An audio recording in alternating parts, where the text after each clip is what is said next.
Hey, Dave here at Scale Models Midwest. Welcome back to the workbench. Hope you're having a great week. Getting ready to close down for the night. Down at the bench for a few hours, just having some fun. Test fitting parts, mocking the kit up once again, just to make sure I have clearance, especially on the hood regarding the engine. And it's been causing some issues. I'll show you that in a moment.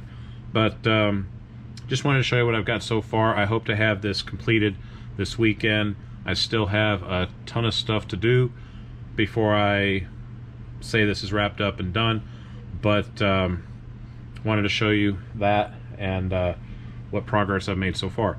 So as you can see, sudden death's looking really good. Overall, it's a good, fun kit. Definitely want to use, because it's molded in red, good primer so it doesn't bleed through.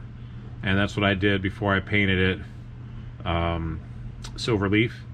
The bumpers, they're painted in a very light ghost gray AS26 from Tamiya to kind of replicate fiberglass bumpers, front and rear.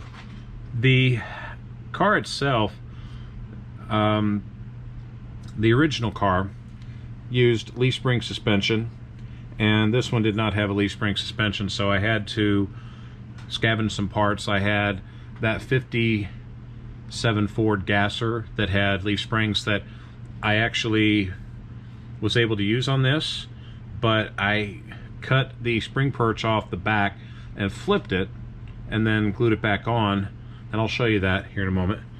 But got it partially wired. I still don't have the carb in it yet. I'm debating about using really thin wire for the fuel lines. But as I'm getting closer to having this done for the under 1,000 subscriber group build, I may just leave it at what I did for wiring. I still have to put in a coil. I still have to put in a lot of stuff. So let me just go ahead and show you what I've got done. For starters, as you can see, once I start pulling this apart, obviously it's just because it's mocked up. The big part is I'm trying to figure out the height of the front end, because the 460 engine that came in the Firestone Ford is a lot bigger than the engine that's in the Firefighter 2 Mustang kit, and as a result, when you go to wire it, distributor causes it to be up and over, and I want this to have the hood set level with the body, and I got a couple things that I can tinker with. I've been testing, so I'll get that figured out. But let me go on ahead and pull this apart and I'll show you what all I've done. Okay, for starters, the engine's in place. I have a pre-wired distributor from ConnKur, and I'll have the link in the description for the website for that. Again, I still have to put in the coil. I still have to do in a radiator, upper radiator hose, lower radiator hose, fan, you name it. I glued the firewall to the top of the cowl, and I kind of hogged it out a bit so it looks more like the picture of the Sudden Death 2 Mustang, where basically they cut out the majority of the firewall so they could set the engine back about 10 inches into the frame. So while I couldn't get that to sit 10 inches back into the frame, this kind of gives you an idea on what it would look like, and then when you have the engine on top of it or underneath it, kind of looks like it. I got some parts from Ted's Modeling Marketplace this week. Two things, racing seats, which look a lot like the seats that came in Sudden Death. The ones in Sudden Death had little holes in the middle. I'm not going to go and be perfect and cut through those. These look fine. I'm not going to use any seat belt details because I didn't see any in the pictures, although I'm sure they had it. But the interior is black. You're not going to see it anyway. Speaking of the interior, I still have to tinker with the roll cage just a bit, because in the pictures that I've been researching, the roll cage, if I can get in there, does not go all the way back to the back. It actually angles down more like a 45-degree angle rather than a longer 30 degrees. So I'm going to cut those, reposition them, then put the seats in. As you can see, the dashboard, I tried to get it to look like the dashboard in the pictures that I was researching. I used some Salvino's JR decals from Powerslide for the gauges. I think it turned out pretty good. I still have not found an automatic shifter. I'd hate to buy a kit just to get a shifter, but I've seen that the Pintos with the US mail decals might have might have an automatic shifter that I can use. But the park and brake I actually used from the kit. I just cut away everything that I didn't need, glued it in place, painted it. So I think it looks kind of sharp. So on the real Sudden Death Mustang, it uses a leaf spring suspension and traction bars. So this kit does not come with those items. I thought I'd go on ahead and give it a shot and scratch build a frame for this, because the kit itself does not come with any kind of leaf spring suspension, let alone frame rails. Very basic kit. Just comes with ladder bars and coils. So that wasn't going to work. Again, wanted to kind of try my hand at scratch building, so here's what I did.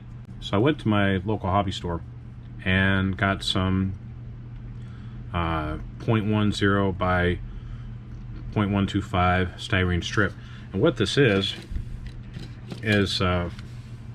rectangular strip, which I thought would work great for the kit, because initially I had used some parts from an old AMT Taurus NASCAR stock car, and when I kind of test fit that, it looked like it would fit perfect, but I just didn't have enough of that part, and I couldn't find anything else that matched the same thickness, and I wanted to kind of be as consistent as possible. So I looked at the pictures, took a look at how the frame looked, and it's close. It's not perfect, but for my first attempt at really scratch building some stuff next to those flares I did on my SCCA Mustang from last year, I think not a bad first effort.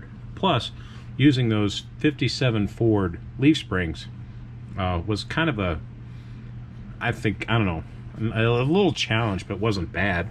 Just kind of using this for comparison. This is from one of my Salvino JR's kits. The 57 had the same kind of leaf spring, just smaller. These were just a little bit too large, but the ones from the 57 Ford looked like they would fit perfect. Problem is, the spring purchase, whatever you want to call this on the back, was the other way around. So I cut that off, flipped it, glue it back in, and then once it was dry, I put it on the chassis. So here's what I did. As you can see here, I have the leaf springs in place. Now it's not totally done yet. I still have to paint and install shocks, but as you can see, I think it didn't do too bad. I scratch built kind of a close approximation of a rear frame, and you notice I've got to play with this a bit. The gas tank is roughly half the size that it was before. I had to cut and section and sand and glue it back together, and I will try and sand that some more so it's in place, but I think it did a pretty good job cutting that thing up and making a gas tank still. I may very well have enough room to run a line from here to a fuel pump, so I still have that part, debating whether I put it in or not. Don't have a dry shaft in yet. I have to cut that in a couple pieces and then glue the pieces together. The headers, they came from another kit as well. They're not from the truck engine, they're not even from the Mustang kit. And then everything else, like I said, is pretty basic for the suspension. Wiring, like I said, it's got the ConnKur Prewired XL distributor, and I still have to put in the coil, I still have to put in the carb, and not too bad. Again, for the interior, I still have to put in the seats, the roll cage, I have to adjust that. But this kit also, in the rear end, the pictures that I saw on the web, came with traction bars. Now this thing doesn't have traction bars. I had no kit that had traction bars until yesterday. I was looking at, I believe it's HPI guys. He built the new 64 Chevy Nova resto mod from Mobius. Now this thing has traction bars, and I looked at the kit that he built and I said, you know what, I'll go buy it, because I like Novas. I like all years of Novas, and I thought, for starters, this kit right away when I saw the two-tone paint color reminded me of Lil John Batera's Novette, and I thought right away this is going to be a Novette tribute. So if you've ever heard of Novette from the Hot Rod and Cartcraft magazines, there you go. It's going to be a Corvette suspension, and it's going to have that kit done in two-tone black and silver and red pinstripes. So that's going to be pretty sweet.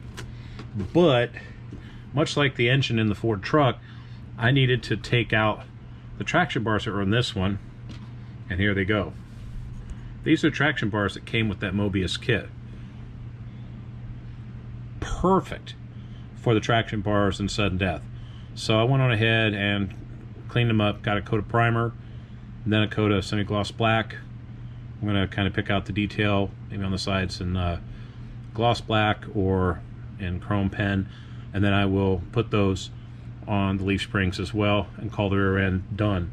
So basically with that, hopefully this weekend I'll be done with the kit and be ready to show off the final works. Again, it's part of the 1,000 or under 1,000 subscriber build group challenge. It's being put on by Rob over at Time Machine Scale Models and Mike's Model Shop. I've already seen some people who have gotten theirs completed, and you know, again, work gets in the way. So I could probably had mine done a couple weeks ago, but you know, it's still been a fun ride trying to put this one together and researching the history of sudden death and putting the car together, and that's gonna be really cool. So with that, be looking out for a weekend update on this. Hopefully it'll be done. I'll also be having a update on the Ryan Blaney Mustang, most likely, if I can remind myself to videotape them this time. And with that, hope you have a great rest of the week and a good weekend too as well. Keep building cool kits. We'll see you in the next video. Got quite a few things to show you before I go for the night as well. Just getting caught up. Daniel Burgess, first of all, sent me an invite to the Wapello County Car Show and Model Car Show that's going to be held on May 20th. This is in Ottumwa, Iowa. So if you're in the area, anywhere in Iowa, or even in Illinois or Missouri, want to check them out. Details are on the sheet here. Daniel, thanks for inviting me. I'm definitely going to take you up on the offer. Again, it's on May 20th, so be my first ever car model show. So I'm going to have some fun with that. Check it out. Chris Turcotte beat me to the punch. He started building his number 12 Menards Ford, and it's looking pretty sharp so far. He just cleared plastic without painting it, and then he used Mr. Hobby clear for that, and then he put the decals on and cleared over that. I've had some people say that they've had trouble doing stuff like that. I've done the same thing, and I've had no problems. Just depends on the clear that you're using. Mr. Hobby's a really good clear. Give it a try. But this is a sharp kit. I'm actually going to be working on mine this weekend, so give you an update on that. Chris, really sharp looking, man. Keep it up. Larry Landis sent me some pictures over the past few weeks regarding some builds that he's had. First of all, he's got a King Kong build, which is looking really sharp. He was giving me some details, like he's got some gloss paints for the lava flow, and he has like embossing powder for the green grass around the rocks. A sharp kit, a nice departure from building cars, but of course he sent me a couple pictures of cars too. He has a Mustang 2 of his own, and this one looks like one of those slot car builds, as well as that Anglia. I'm partial to the Mustang 2, obviously, since I'm building sudden death, but man, look at the paint job on these things. They're just sharp. Larry, always quality work from you, man. Thanks for sending me the pictures. Finally got him up on the video for you tonight, so... And then finally, Terry Adams and I have been trading emails back and forth this evening, so I wanted to share with you some of what he sent to me, and man, there's some pretty sharp, cool stuff here. So check this out. If you remember the trike that he built, well, he's got a Monte Carlo drag car to go with it. So if you see here in these pictures, really sharp orange paint job, excellent, looks like Pro Street rear. The wheelie bars on the back of the Monty just look sharp. And of course, there's that trike, so real sharp kit. But wait, there's more. Of course, he sends me some pictures of some really nice miles deep paint jobs on some of these kits that he's been building. The Camaro he's doing as a commission build for a friend of his. And when I see a Camaro like this, in that kind of a stance, the first thing I think of is David Freeberger's F-bomb that he had in Hot Rod Magazine. It's also been a Fast and Furious movie. I think it's the sharpest body style Camaro that they ever made of all of them. And he does this one justice. But then again, all the kits that he's built, just fantastic. Just like Chris's, just like Larry's. So, I mean, be inspired by these guys. They're building some cool kits. And when Larry and I shifted to talk about 1-1 cars, he was telling me about cars that he used to drag race. Just a couple of the pictures he showed me. One is this little Ranger pickup, and he also raced a Ford Falcon, as you see right here. I'm partial to Falcons and even Comets. I really like them. I think they're really sharp cars, and these things scream when you put even a hot small block in it. This last one I wanted to save for last because it's real special. Terry is building a really cool looking Comet. If you look at it, the paint job is miles deep. But if you also look at the picture, this is the picture of the Comet that his wife raced at National Trailway in Ohio.